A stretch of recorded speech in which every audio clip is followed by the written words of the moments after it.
ایک شادی شدہ لڑکی اپنی ماں کے پاس آئی اور کہا کہ میں اپنے شوہر کو اب 1 منٹ بھی برداشت نہیں کر سکتی۔ روز روز کے جھگڑوں سے میں تنگ آ چکی ہوں۔ میرا دل کرتا ہے کہ اسے مار دوں، لیکن قانون سے ڈر لگتا ہے کہ میری بھی زندگی برباد ہو جائے گی۔ ماں نے کہا کہ یہ کوئی ایسا مسئلہ نہیں ہے، میں تمہیں ایک زہر دیتی ہوں، یہ آہستہ آہستہ کام کرتا ہے، روزانہ تم اسے تھوڑا تھوڑا کھانے میں دے دینا، بس کھانا لذیذ بنانا کہ اسے بالکل بھی شک نہ ہو۔ لڑکی نے ماں کی تجویز سنی تو لڑکی خوش ہو گئی۔ ماں نے کہا لیکن تمہارے گھر روزانہ جھگڑے ہوتے ہیں، سارا خاندان یہ بات جانتا ہے کہ تم دونوں کی نہیں بنتی، شک پھر بھی تم پر ہی جائے گا، تو جتنے عرصے میں یہ زہر کام کرے گا تم گھر کا ماحول بدل دو، پیار اور محبت سے رہو، گھر میں امن اور شانتی بنا کے رکھنا۔ بیچارہ کچھ عرصے کا مہمان ہے، اس پر شک نہ کرو، بے جا فرمائشیں بھی کوئی اس سے نہ کرنا، خود کو بنا کر سنوار کر رکھنا،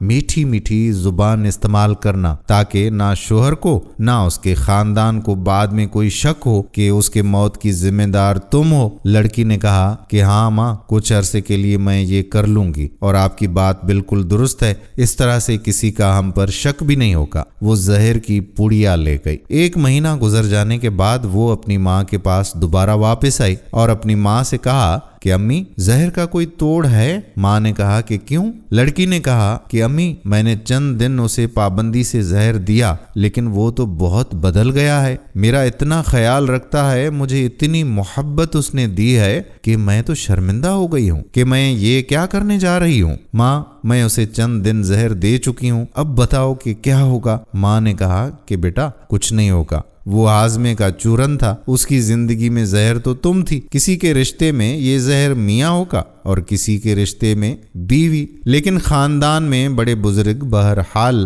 ہاضمے کے وہ چورن ہوتے ہیں جو رشتے کی اس ہانڈی کو ذائقہ اور جینے کا سلیقہ دیتے ہیں۔ اس لیے اگر آپ کے گھروں میں بھی کوئی جھگڑا ہے تو اطمینان سے بیٹھ کر ذرا سوچیں اور اپنے اعمال پر خود کا تجزیہ کریں کہ کہیں آپ بھی تو غلطی نہیں کر رہے۔ اگر آپ سے غلطیاں سرزد ہو رہی ہیں تو یہ زندگی کی گاڑی ایسے نہیں چلتی، ایک دوسرے کو برداشت کرنا سیکھیں۔ امید کرتے ہیں کہ ہماری آج کی یہ چھوٹی سی ویڈیو آپ کو پسند ضرور آئی ہوگی اور اپنے دوستوں کے ساتھ اسے شیئر بھی کریں گے۔ آنے والی ویڈیو تک اپنے میزبان قادر بخش کلہوڑو کو اجازت دیجیے۔ اللہ حافظ۔